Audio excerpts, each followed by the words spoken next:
Chapter 73. John Rossetti would never forget that dark rainy day. But now he still didn't know anything. As a police officer, today, John Rossetti had come to this remote countryside based on a report. In an old house, 3 men who had apparently gotten into a fight and all 3 died, along with the half-remained body of an unidentified woman buried underground. The identities of the 3 dead men had been determined, and their bodies were left at the local police station waiting for their families to claim them. As for the unidentified woman's body, the city headquarters had sent John and several others to take the body to the city's autopsy center for analysis to find the cause of death. Speaking of which, the woman's body was also very strange. Her DNA could not be matched with any records on the police station's database. In other words, this was an unidentified person. The murder case at the old house had not yet been identified. John and the others, under the direction of their superiors, were preparing to transfer the woman's body to the autopsy center today, to see if they could determine the murderer of the case through the victim's body. However, on the way back, they encountered heavy rain and traffic jams. With no other choice, John could only park his police car next to the only hotel nearby, enter the hotel with his colleagues, and wait for news that the road was clear. "I guarantee that the body will be delivered intact to the autopsy room." The man stood in front of the window, his eyes filled with sorrow, "but the rain is too heavy right now. I can't guarantee that there won't be a landslide on the mountain road. If the road isn't cleared, I might have to continue waiting." "Yes, Chief, I understand that this is urgent, but I have to emphasize one point. If the heavy rain doesn't stop, I won't risk driving, because I still have to be responsible for the comrades who were sent, don't I?" John looked out the window. The sky was dark and the rain was pouring. He had no choice but to hang up the phone in the middle of the urgent call from his superior. The man who had just dealt with the question from his angry superior sighed sadly, remembering that a few screws on the trunk lid of the police car were warped and he had not had time to fix them yet. "Duke," he called his colleague, intending to open the door and take the woman's body out of the trunk, avoiding the rising water from flooding the trunk and causing the body to swell. When preparing to take the woman's body to the hotel, John politely informed and asked for the opinion of the hotel owner and the guests in the hotel. The hotel owner waved his hand in a friendly manner, indicating that he did not care. Malcolm Rivers, the seemingly elite man who had come to the hotel with the police car, smiled and said, "Without you guys, I would probably still be drenched right now. You guys are just doing your job, I can understand." He smiled kindly at the policeman, while wiping the rainwater with the white towel given by the hotel owner, skillfully wringing the water off his clothes. At the next table, there was a newlywed couple. It seemed that today was their wedding day. The man was wearing an expensive and handsome handmade suit, and the woman was wearing a white wedding dress, but for some reason the original long dress had been cut neatly, revealing her white calves. The man in the suit seemed to not care about John's question. He nodded indifferently and looked around the hotel. The woman in the wedding dress seemed very embarrassed, bowing her head and leaning closer to the man in the suit. The last person was an ugly old man. His clothes were ragged and smelly, and on his belt was a machete with blood stains. The ugly man sat quietly in the corner without saying a word, as if he did not hear John's question. John asked him twice, and in the end he could only assume that he had tacitly agreed. John called Duke to hold the umbrella to prevent the body from getting wet. He put his hand on the wooden door latch, and was about to pull it open when he heard a few soft knocks on the door. Knocks on the door. John opened the door and saw the girl standing outside the door, her head raised in the pouring rain.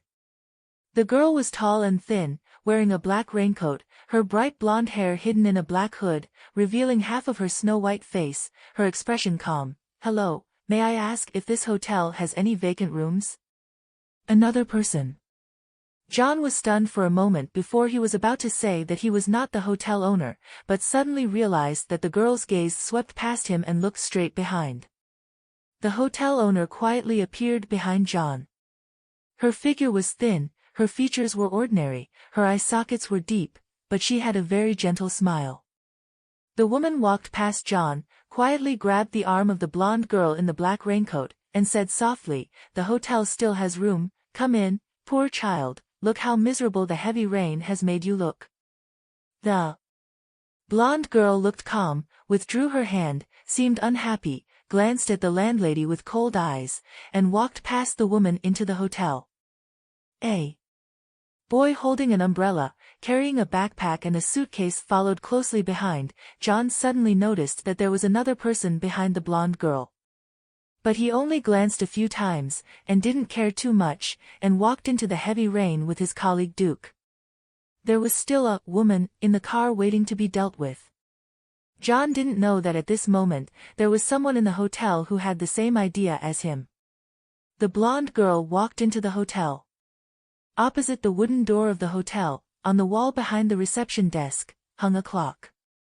The hour hand on top slowly pointed to a number. It was 12 o'clock now. The hotel wasn't big, there were only 5 or 6 small tables on the first floor, the reception desk was filled with common household items, the light bulbs in the corner of the old room emitted a dim yellow light, illuminating the people in the room. This shabby little hotel seemed to have not welcomed so many guests for a long time. The words of the hotel owner also proved this. She smiled gently, picked up the copper kettle on the counter, poured 2 cups of tea, and brought them to the new guests who had found seats. "Drink quickly, warm up your body a bit. Drink." Seeing that the blonde girl did not move, the innkeeper's tone seemed a little urgent. She pushed the teacup in front of Siddle and Belch. Siddle glanced at the bright yellow tea, not wanting to drink it. She calmly looked around and discovered the strong elite man, the ugly man, and the beautiful couple. The teacups in front of them were all untouched, no one had drunk it. The only one drinking tea was the policeman sitting next to Siddle. He seemed a little cold, so he drank all the hot tea in the cup. It seemed that the innkeeper also realized this. She stood up straight, looked around, her voice was gentle and soft but seemed a little stiff. "Everyone, hurry up and drink your tea.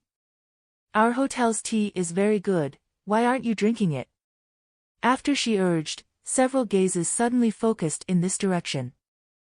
The ugly man huddled in the corner moved his cloudy eyes, his sinister gaze shifting from the teacup in front of him to the landlady standing in the middle of the hotel. The big man who was wiping the rain off his body suddenly stopped for a moment, he gently smiled and looked at the woman with his eyes narrowed. The man in the suit picked up the teacup and smelled it, but quickly frowned and put it down. "The tea is made with poor quality tea leaves. Sorry, I don't mean to be mean, but I can't swallow this." He frowned and looked at the hotel owner with dissatisfaction. The bride beside him silently raised her head, following her husband's gaze to look at the woman. The blonde girl raised her face, revealing her blue eyes that had just been covered by her raincoat. Her expression was calm, her eyes cold, staring at the woman without any emotion. Belch saw that Siddle was not drinking, so he did not dare to make a fuss.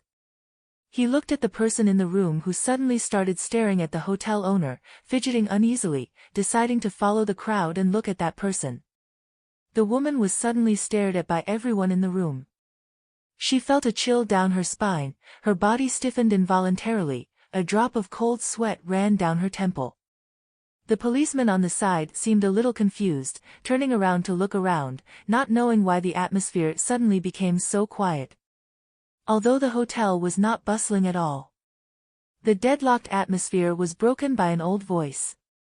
An old lady sitting in a wheelchair like a piece of flabby meat pushed the wheelchair out of the room, adjusted her reading glasses, and slowly said, "Eva is just used to being enthusiastic. She has been in this boring town for so many years and rarely meets so many outsiders at once." As the old lady was speaking, the sound of a child crying rang out in the room. The thin woman named Eva's expression changed, she seemed to no longer be able to maintain her gentle smile, she bit her lips, suddenly said, "You guys can drink or not, it's up to you, I hope you guys don't think about drinking anymore in the future." She chuckled softly, while laughing she swayed her waist and walked lightly and quickly into the room, it seemed like she was going to comfort the crying child. At this moment, the hotel door opened. The wind and rain mixed together and blew in, someone shivered involuntarily. Fortunately, the door quickly closed. 2 men quickly carried a stretcher and ran in. The stretcher was covered with a white plastic film. Underneath the plastic film was the shape of a human body. The hotel was very quiet, no one spoke. Everyone knew it was a corpse. Siddle didn't know.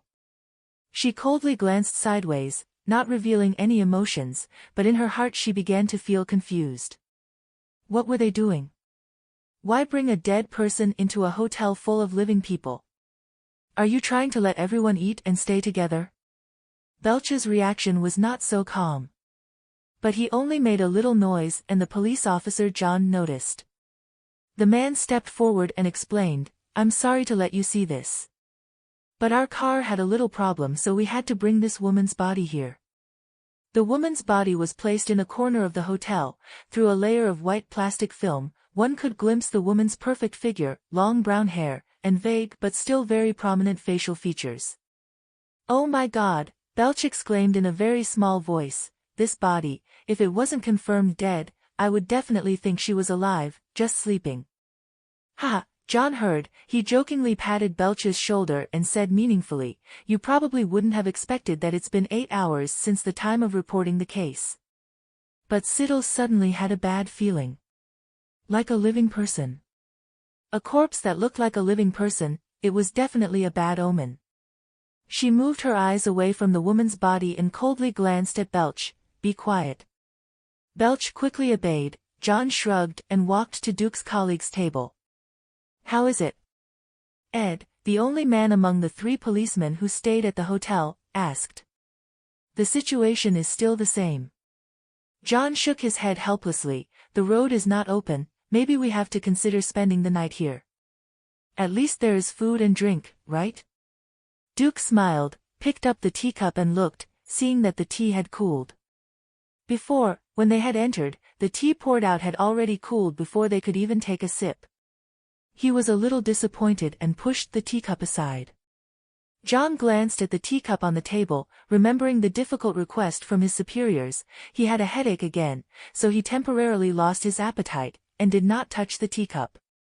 Outside the window, it was dark, the rain was strong and the wind was strong, the raindrops were falling, making people panic.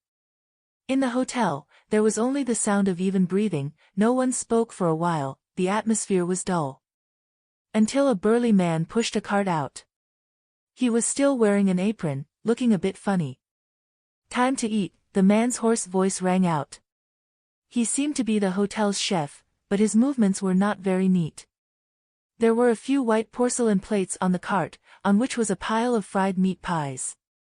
The meat pies were golden brown, and looked like they were already cooked. There was a fragrant smell of food, but the smell was a bit strange, not like lamb, but rather a faint fishy smell. The man began to distribute the food to everyone. However, when she reached Siddle's table, the girl coldly refused him. "We don't need it."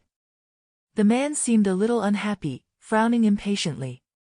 The man looked very strong and fierce, glaring at the girl.